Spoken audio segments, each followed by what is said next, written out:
So all of these lies started coming out, but we didn't know that she had told the royal family so many porky pies. So it makes sense. Oh my God, I've got to keep everybody away, because if they start talking, the lies come out. For years, the glittering facade of Meghan Markle's life has sparkled under the relentless spotlight: royalty, rebellion, and a dash of Hollywood drama. But tonight, that facade cracks wide open.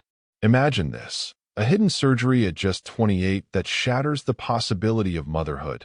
2 children whose births feel more like a scripted illusion than reality. And now, a surrogate stepping out of the shadows with receipts that could topple a throne. Buckle up. This isn't gossip. It's a royal reckoning. Picture a dimly lit room in a quiet California suburb, the kind where secrets simmer like forgotten coffee on a stove. The air hangs heavy with the faint scent of printer ink and legal pads.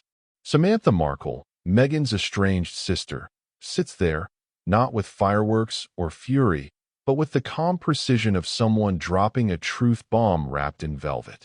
She's not here to sling mud. She's here to connect dots. "Look at the timeline," she says softly, her voice cutting through the silence like a knife through royal cake. Whispers of a hysterectomy at 28. That's no minor procedure. It's a plot twist that rewrites everything from bridal vows to baby announcements. And suddenly, the pregnancies that paraded across magazine covers start looking off. Bumps that behave like props, timelines that twist like pretzels.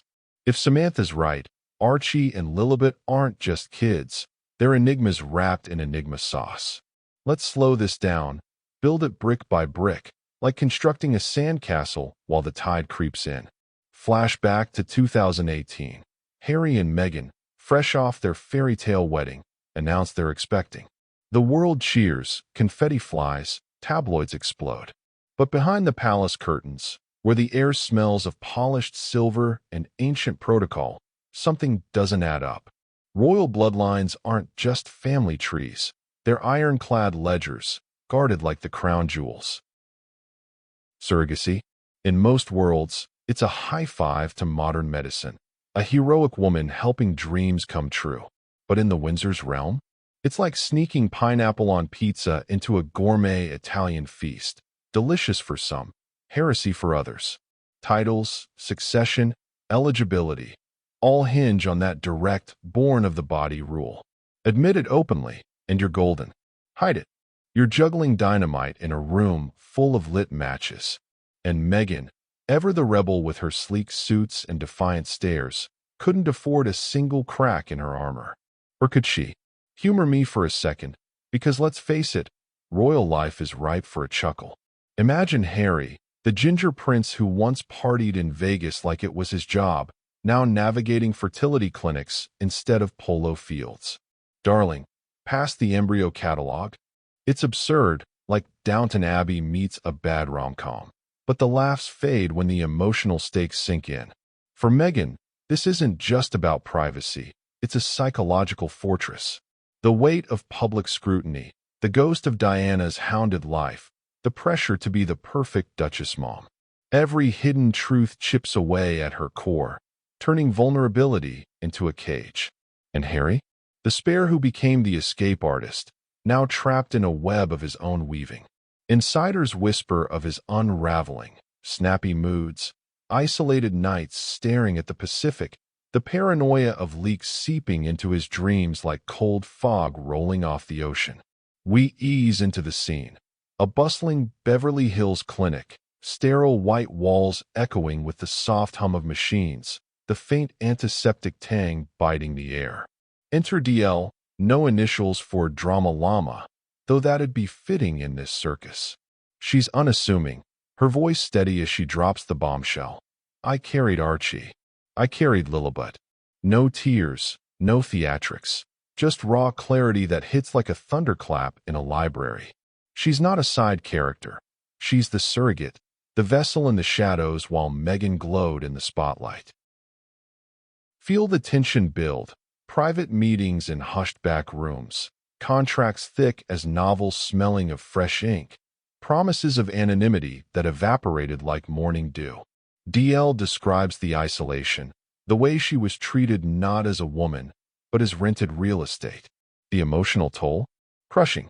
Morning sickness alone in a rented apartment. Ultrasounds without fanfare. All while the world toasted Meghan's radiant bump. Cliffhanger alert. If this is true, every royal wave, every maternity photo shoot was a performance. But wait, there's more layers to peel. Layer 1. The medical maze.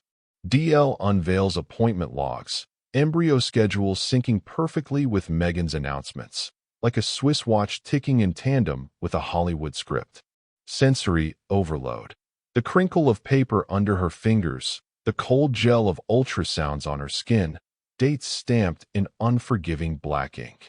Psychological depth here. DL's not vengeful. She's wounded, a mother figure erased from the narrative, her body a borrowed chapter in someone else's story. Stakes rise. If Meghan had that hysterectomy, these pregnancies weren't miracles, they were impossibilities. Humor creeps in.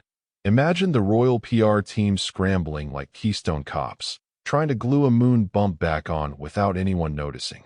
But the tension escalates.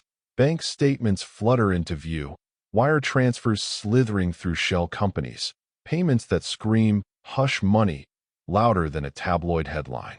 We pause at the edge of the cliff.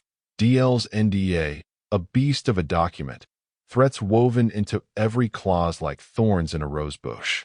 She was bound to silence, but a legal loophole, enforceability outside the U.S., cracks it open.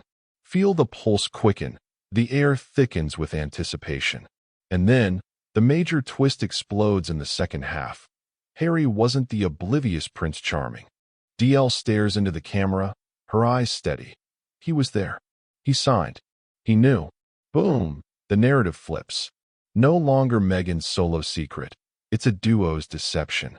Harry's involvement unravels him from the inside.